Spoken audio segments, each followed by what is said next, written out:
চলে এলাম আজকে আবার টেস্টি টিপস ফুড চ্যানেলে। তো আপনাদের সামনে আবার একটা রেসিপি নিয়ে। তো আজকে আমি একটা রেসিপি করবো না, আজকে আমি কম্বো রেসিপি শেয়ার করবো, অর্থাৎ দুটো রেসিপি একসঙ্গে আপনাদেরকে দেখাবো। তো দেখতে থাকুন কি রেসিপি আপনার শেয়ার করি। যেমন আমরা সাধারণত উচ্ছে, আলু, বেগুন, কাঁচা কলা, ডাঁটা দিয়ে শুক্তো করি না, এটা শুক্তোর পরিবর্তে এটা একটা মানে শুকনো শুকনো মানে তরকারি বানাবো, যেটা শুক্তোর স্টাইলই হবে কিন্তু একটু আলাদা। তো এটা একটা বানাবো। আর এই যে এখানে দেখতে পাচ্ছেন চিংড়ি মাছ নিয়ে রেখেছি, পুঁই পাতা নিয়ে রেখেছি। এই চিংড়ি মাছ আর পুঁই পাতা এখানে চাল আর ডাল ভিজিয়ে রেখেছিলাম, সেটা পেস্ট করে নিয়েছি। তার মধ্যে একটু কালো জিরে পোস্ত ছড়িয়ে দিয়েছি, দিয়ে এইটাই এবার মানে বড়া ভাজবো। তো কিভাবে ভাজবো, কেমন ভাজবো সেটা আপনাদের দেখা থাকবে। তো দেখতে থাকুন। প্রথমে চিংড়ি মাছের বড়াটা তৈরি করে নেব পুঁই পাতা দিয়ে। এর মধ্যে দেয়াই রয়েছে পোস্ত, কালো জিরে দেখতেই পাচ্ছেন দিয়ে দিয়েছি, আর চাল আর মুসুর ডাল আমি বেটে নিয়েছি। মানে হচ্ছে কিনা যে 3 ভাগের 1 ভাগ হচ্ছে চাল আছে আর 3 ভাগ ডাল আছে। তো এইভাবেই বেটে নিয়েছি। তো এইতে আমি একটু হলুদ দিয়ে দিলাম, আর একটু অল্প ঝালের জন্য হালকা বেশ ঝাল ঝাল হবে একটা শুকনো লঙ্কা এর মধ্যে পেস্ট করে নিয়েছি অবশ্য, আর একটু দিয়ে দিলাম এমনি গুঁড়ো লঙ্কা। এটা দিয়েই অনেকে আমি ভালো মতো এটা আবার মেখে নেবো। তো ভালো করে মিশিয়ে নিয়েছি। এবার এর মধ্যে আমি পরিমাণ মতো নুন দিয়ে দিলাম। তো যতটুকু নুন লাগবে সেই বুঝেই নুনটা দিয়ে দিলাম। তো নুনটাও এর সঙ্গে মিশিয়ে রাখলাম। এটা মেশানো হয়ে গেছে, একটু থাকবে। এবার এইখানে যে এই যে চিংড়ি মাছটা রেখেছি, চিংড়ি মাছের মধ্যে এর মধ্যে হচ্ছে কিনা যে একটু পোস্ত, কালো সর্ষে, সাদা সর্ষে, কাঁচা লঙ্কা পেস্ট করা রয়েছে। তো সেইটাই আমি এর মধ্যে দিয়ে দিলাম। আর এর মধ্যেই দেব পরিমাণ মতো হলুদের গুঁড়ো, সামান্য একটু লঙ্কার গুঁড়ো, একটু হালকা হালকা ঝাল ঝাল হবে, তবে খেতে ভালো লাগবে। তো এর মধ্যে আমি এবার সর্ষের তেল দিয়ে দেব। সর্ষের তেলটা একটু বেশিই দেব যাতে খাবারটা খেতে ভালো লাগে। তো এইটাই আমি ভালো মতো এবার মেখে নেব। তো সবকিছু উপকরণ দেওয়া হয়ে গেছে, বেশ ঝাল ঝাল খাবারটা হয়েছে যেহেতু কাঁচা লঙ্কা দেওয়া ছিল। এর মধ্যে আমি পরিমাণ মতো নুন দিয়ে দিলাম, আর একটু তেল দিয়ে দেবো। তেলটা একটু বেশি দিলে পরে তাহলে খাবারে বেশ ঝাঁঝালো ভাবটা আসবে, যেহেতু মানে কালো সর্ষের ভাগ বেশি দেওয়া রয়েছে, সাদা সর্ষে কম দেওয়া রয়েছে। তো অল্প পোস্ত দেওয়া রয়েছে, তো সবকিছু দিয়েই বানিয়েছি। কাঁচা লঙ্কাও দিয়েছি, একটা ঝাঁঝালো স্বাদের মানে পেস্ট তৈরি করে রেখেছি। এবার এর মধ্যেই সবকিছু দিয়ে দিয়েছি। এখানে এই যে এবার পুঁই পাতাগুলো রেখেছি, এই পুঁই পাতাগুলোর মধ্যে ভরে নেব এক এক করে। যে যে যে পিঠটাই ভরতে পারে, তো আমি ওপর পিঠটাই ভরলাম। এইভাবে ভরে ভরে আমি মুড়ে মুড়ে রেখে দেব। এইটাই আমি এবার তেলেতে মানে এই যে চালগুড়িতে ভেজে নেব। আপনারা পারলে উল্টো পিঠটাই ইয়ে করতে পারেন, দিতে পারেন। তো আমি এই পিঠটাতেই দিলাম, কোনো অসুবিধা হবে না, যেদিকে খুশি দিলেই হলো। এইভাবেই সব কটাকে তৈরি করে নেব।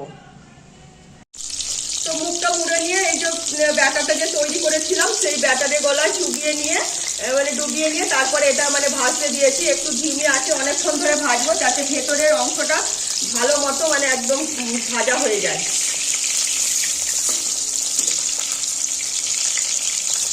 এইভাবে উল্টে পাল্টে লাল করে পুরো দুদিকটাই ভেজে নেব।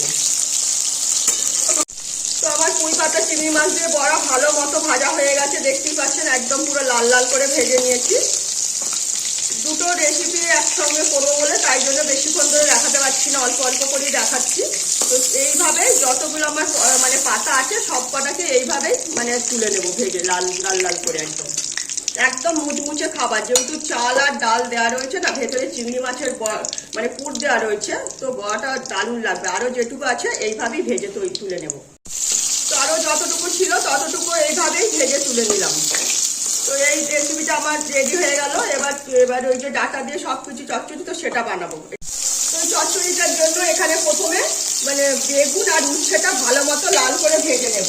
অল্প একটু এর মধ্যে হলুদ দিয়ে দেব, হলুদ আর নুন দেবো, নুনটা দিয়ে দিলাম। আর একটু অল্প সামান্য হলুদ দেবো, যেহেতু এটা শুক্তোর মতো সাদা বানাবো না, সাধারণ এমনি যেমন হয় চচ্চড়ি সেরকমই বানাবো, কিন্তু টেস্টটা সম্পূর্ণ আলাদা, তাই জন্য আমি হলুদটা দিলাম। তো এইটাই লাল করে ভেজে তুলে নেব।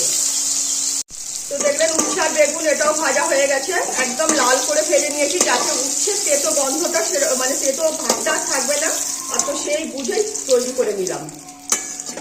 এটাও তুলে নিয়েছি। তো এর মধ্যে এবার কটা বড়িও ভেজে নেব। তো বড়ি ভেজে তুলে নিয়েছি। এর মধ্যে ডাঁটা আলু আর কাঁচা কলা যেটুকু ছিল সেটাও ভেজে নেব ভালো মতো। তো ডাঁটা কাঁচকলা আলু ভালো মতো ভাজা হয়ে গেছে। এর মধ্যে আমি আবার সর্ষে বাটা দিয়ে দেবো, সাদা সর্ষে আর কালো সর্ষে মানে বেটে রেখেছিলাম কাঁচা লঙ্কা দিয়ে, তো সেটাই দিয়ে দিলাম। এর মধ্যে অল্প করে জল দিচ্ছি, আমি শুধু সর্ষে তো একটু জল না দিলে পরে তেতো হয়ে যাবে।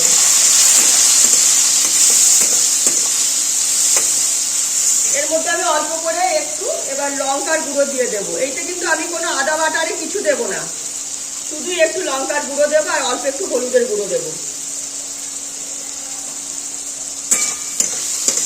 এইটা আগে ভালো মতো আমি ভেজে নেবো মশলাটা, ভেজে নিয়ে এর মধ্যেই জল ঢেলে দেবো।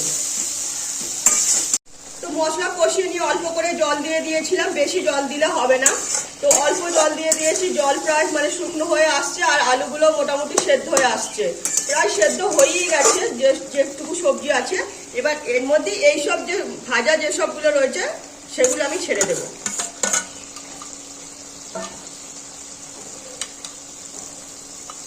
বড়ি, বেগুন আর উচ্ছে ছেড়ে দেবো। এইটা কিন্তু বেশি জল অবস্থায় মানে তরকারিতে যখন জলটা বেশি থাকবে তখন দিলে হবে না, এমনি হালকা এই যে জলটা কমে গেছে তারপরেই তখনই কিন্তু দিতে হবে। আর এটাকে পুরো একদম শুকনো শুকনো তৈরি করে নেবো, তারপরে কি মশলা দেবো দেখাতেই থাকবো।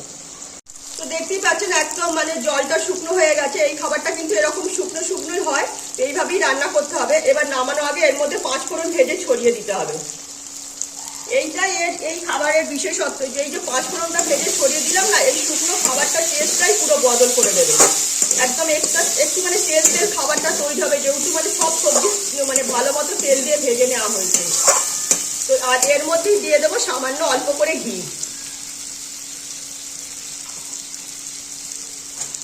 পুরো শুক্তোর মতনই স্বাদটা আসবে, কিন্তু কালারটা কিন্তু অতটা সাদা হবে না।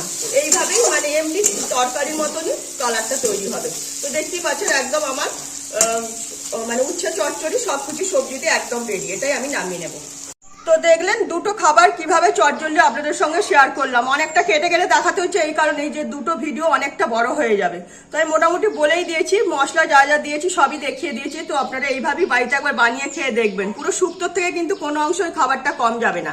আর এখানে যে পুঁই পাতার বড়াটা করেছি চালগুড়ি মুসুর ডাল সবকিছু দিয়ে একদম মানে ভেতরে চিংড়ি মাছের ঝাঁঝালো পুর দিয়ে পুরো একদম ঝাঁঝালো স্বাদের খাবার। এটাও ভাতের প্রথম পাতে খেতে দারুণ লাগবে। তো দুটো রেসিপি সম্পূর্ণ আমি আপনাদের সঙ্গে শেয়ার করে নিলাম। তো বাড়িতে একবার অবশ্যই এইভাবে বানিয়ে দেখবেন। আমি যে উচ্ছে চচ্চড়িটা করলাম এটা আমাদের গ্রাম্য রেসিপি। তো আমাদের বাড়ির ওদিকে মানে শুক্তোর থেকে এই চচ্চড়িটাই সবাই বেশি খায়, মানে ভাতের প্রথম পাতে খেতে কিন্তু একটা টেস্টই আলাদা, যেহেতু এই ভাজা মশলাটা ছড়িয়ে দেওয়া হচ্ছে না, পুরো শুক্তোর স্বাদেই খাবারটা লাগে। তো অবশ্যই বাড়িতে একবার দুটো খাবারই বানিয়ে দেখবেন। তো ভালো লাগলে লাইক শেয়ার কমেন্ট সাবস্ক্রাইব করুন আমার চ্যানেলটাকে। তো আজ মতো আমার রেসিপি এখানেই শেষ করলাম, সবাই ভালো থাকবেন।